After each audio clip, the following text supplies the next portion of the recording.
Hi, everyone. I'm Dylan McGee. Welcome to Makers at Home Live.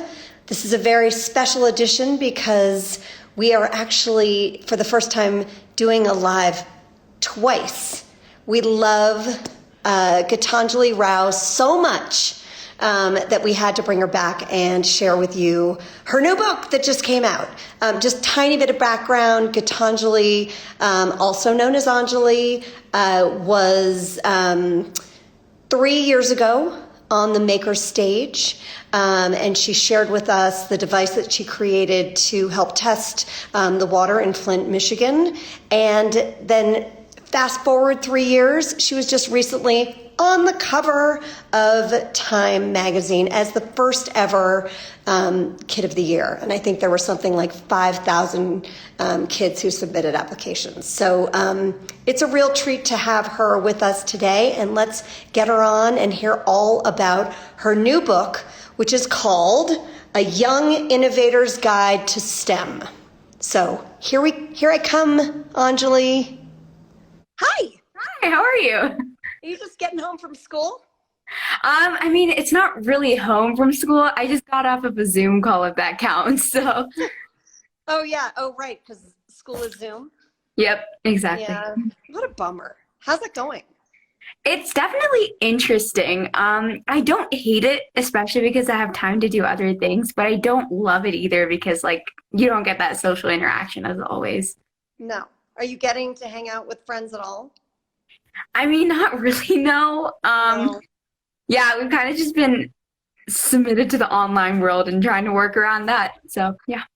I know. It stinks. It stinks. Oh, But it does. I feel like we're getting closer, right? For sure. No, we're definitely making progress, and that's what counts. Well, and maybe people are reading more books, right? Exactly. So maybe we have a great book for them to read. Yeah. So do you want me to You just just do a read little a book. promo? Yes, Yeah. I want to hear it. Give me your Okay, promo cool. language. Go. So recently my book came out called A Young Innovator's Guide to STEM. I have it on me for promo purposes. It is a great, great book for any student, I guess, early innovator, as well as any families of any rising innovators looking to really spark that innovation journey and spark that passion within them to find that inner innovator. And it's kind of this idea that if I can do it, you can do it, anyone can do it. And so it's just a really fun and exciting book to be able to get into that world, but it's also really able to give you my story, the process of innovation, but along with that, all sorts of cool tools, tips, real world examples, workspaces, and lesson plans for absolutely anyone to use diving into the world of innovation. So I'm super excited that, people will get to read this and check it out and really see how I think behind the scenes. And we can all be innovators, right? Isn't that kind of the bottom line? It's what, easy steps? It is, yeah.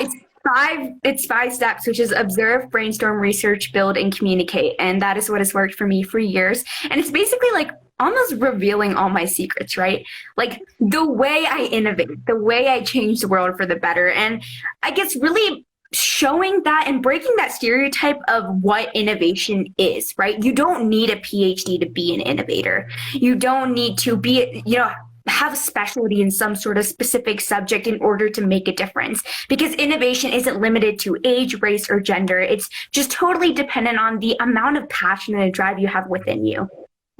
Right. So this book is going to tap all of that. And I think it's called A Young Innovator's Guide. But again, it's for everyone. I can read it, it doesn't matter. It's from Exactly. 8 to 80, right?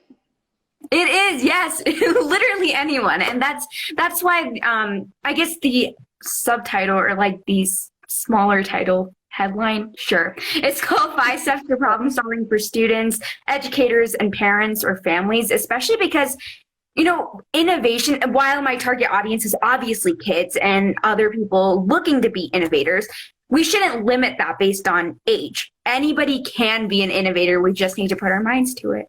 Well, and especially now, I think because of COVID, we've all had to sort of innovate our own lives, right? Being at home. Exactly.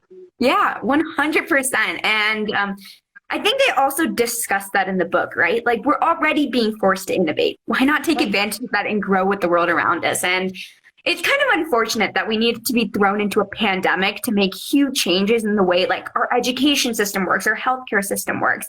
But I think more than anything, it's really giving us this opportunity to go above and beyond what we already know and just adapt to those changes because we have the power to do that now. It's just about making it happen. Right. And sometimes you just need a little guidance, which is where a book like yours, you have it in you, you want to do something, but it's like, how do I just get there? Sometimes we don't have Anjali brains, like this came to you naturally, but it's so sweet. Like when you say, I'm sort of giving away all my secrets. That really says a lot about you because I think your goal is really the more people who can innovate, the better the world will be.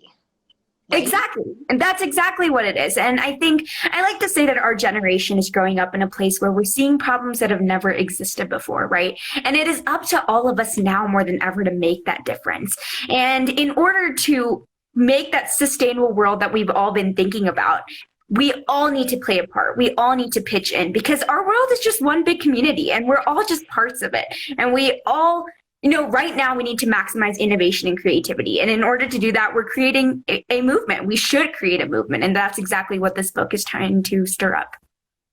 And you mentioned movements, and I know you have menteed like thousands of people. And are you creating out of this book some sort of way to build a community around it? Yeah. So for those of you who don't know, I'm actually working towards not necessarily working towards, I've been doing this for the past year and a half. I've been running innovation workshops for students around the globe, and I've impacted about 40,500 students to date across 4 different continents, and I've run 40,000 people. 40,000. It's a huge number, and I've run about 300 workshops, which is absolutely incredible. And I cannot thank the people who have supported me enough in my journey. So that's what this is. It's a guide to these workshops that I run because obviously I can't be there for each and every student out there. So I'm helping students find their own guide. Something really interesting is when a lot of people were like, oh, you're writing a book. What are you writing it about?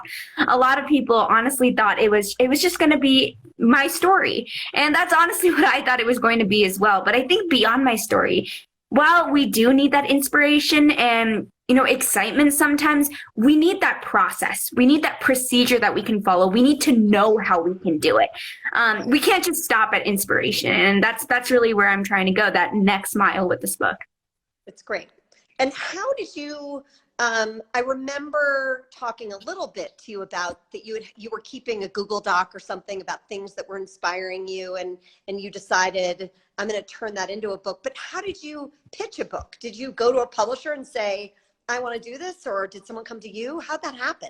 It was all me. The beginning of quarantine, I was like, hey, let's write a book. And I wrote the manuscript, sent it to like 15 people. One person said yes, and the rest is history. And I feel like that's kind of how it goes down. I wasn't expecting anyone to say yes. And if no one said yes, I would have self-published it. Because I guess what I wanted to do more than anything, more than sales of the book, more than anything, quite literally, was to get the message out there, to get the message about why innovation is important, because students are raising their voices and kids are raising their voices. But now more than ever, we need to use our hands and build and suggest ideas for the future.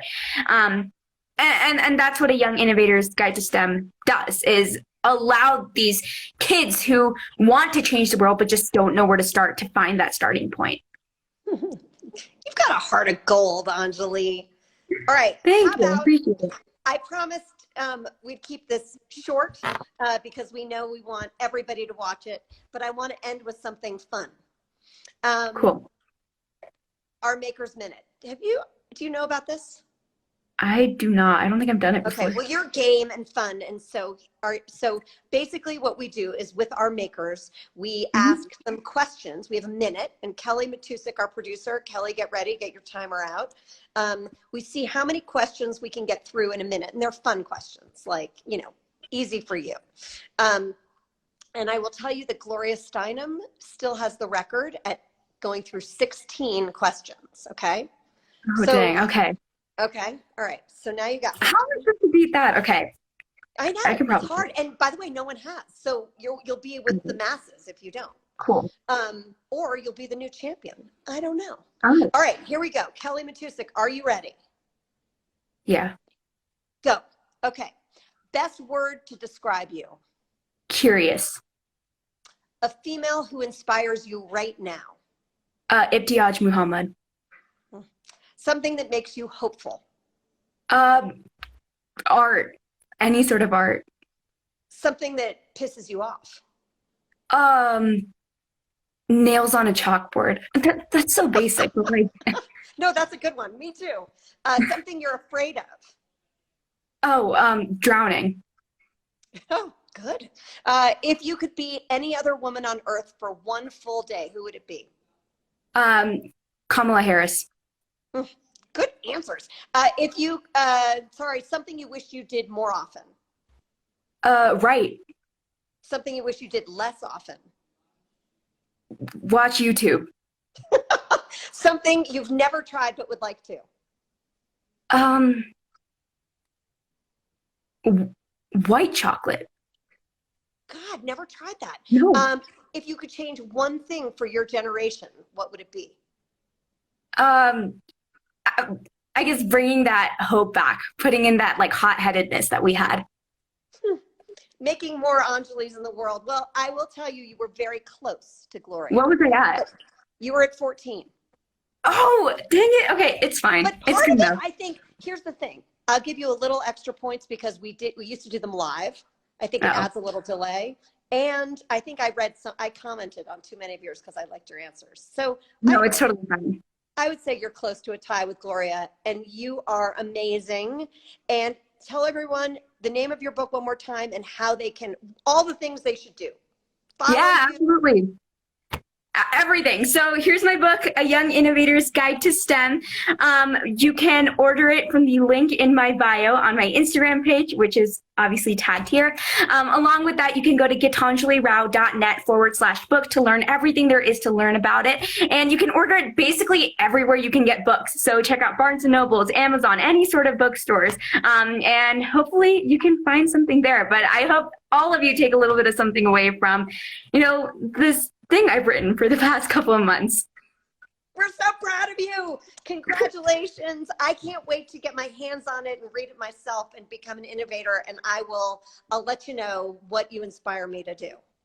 Thank you. I appreciate it. Thanks for having me. All right, Anjali, you're the best. Thank you. Talk to you later. Bye. Bye.